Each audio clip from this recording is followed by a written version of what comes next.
Almost सभी animals को sleep की ज़रूरत होती है।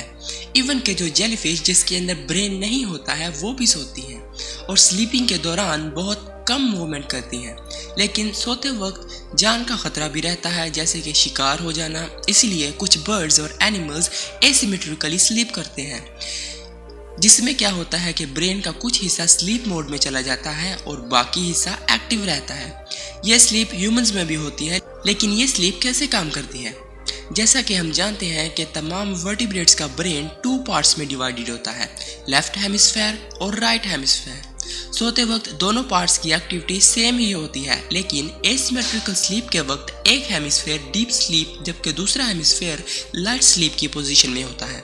और स्लीप का एक एक्सट्रीम वर्जन जिसका नाम है यूनी हेमिस्फेरिक स्लीप। इस स्लीप में वन हेमिस्फेयर अवेक रहता है और दूसरा डीप स्लीप में चला जाता है। Let's take bottlenose dolphin as an example. उनका ब्रेन ब्रीदिंग को कॉन्टिन्यूसली कंट्रोल करता है। उनका हर 3 मिनट में वाटर सरफेस पर आना जरूरी होता है ताकि वो ब्रीदिंग के लिए ऑक्सीजन ले सके, और इसीलिए ये डॉल्फिन यूनी हेमिस्फेरिकली स्लीप करती हैं with one hemisphere active at a time, ताकि वो हर वक्त स्विम कर सकें और ब्रीथ भी कर सकें। बाकी मेराइन एनिमल्स को भी एसिमेट्रिकल स्लीप की ज़रूरत होती है। फर सील्स वीक्स लगाकर माइग्रेशन करती हैं और इसी दौरान वो यूनी हेमिस्फेरिकली स्लीप में चली जाती हैं और वो पानी के ऊपर हॉरिजॉन्टली फ्लोट करती रहती हैं और अपनी ऊपर वाली आंख बंद रखकर नीचे वाली आंख खोल कर सो सकती हैं ताकि नीचे से आने वाले खतरों से बच सकें। सेम रीज़न की वजह से कुछ बर्ड्स भी यूनी हेमिस्फेरिकली स्लीप करते हैं, जैसे कि मैलट डक्स ग्रुप की फॉर्म में सोती हैं, और जो डक्स किनारों पर होती हैं वो यूनी हेमिस्फेरिकली स्लीप करती हैं और अपने ब्रेन के एक पार्ट को एक्टिव रखकर अपनी एक आंख को ओपन रखती हैं।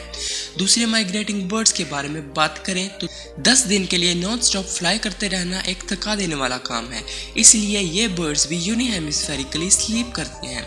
लेकिन फ्लाई करते वक्त बर्ड्स सिर्फ अपनी स्लीप रिक्वायरमेंट का सिर्फ 8% ही गेन कर सकते हैं और स्लीप डेप्रिवेशन को अच्छी तरह टॉलरेट करते हैं। अभी तक ये पता नहीं लग सका कि क्या एसिमेट्रिकल स्लीप और नॉर्मल स्लीप के बेनिफिट सेम है या डिफरेंट, और ये डिफरेंट स्पीशीज में कैसे काम करती है। एक एक्सपेरिमेंट से यह पता चला है कि दोनों हेमिस्फेयर के साथ स्लीप करने से एनिमल्स की रिकवरी पावर बढ़ जाती है। दूसरी तरफ डॉल्फिन हर वक्त इसलिए एक्टिव रहती है क्योंकि वो ऑल्टरनेटिवली एक के बाद एक हेमिस्फेयर के साथ कुछ घंटों की डीप स्लीप कर लेती है, इसलिए उनका ब्रेन यूनी हेमिस्फेरिक स्लीप से ही अपनी नीड्स पूरी कर लेता है।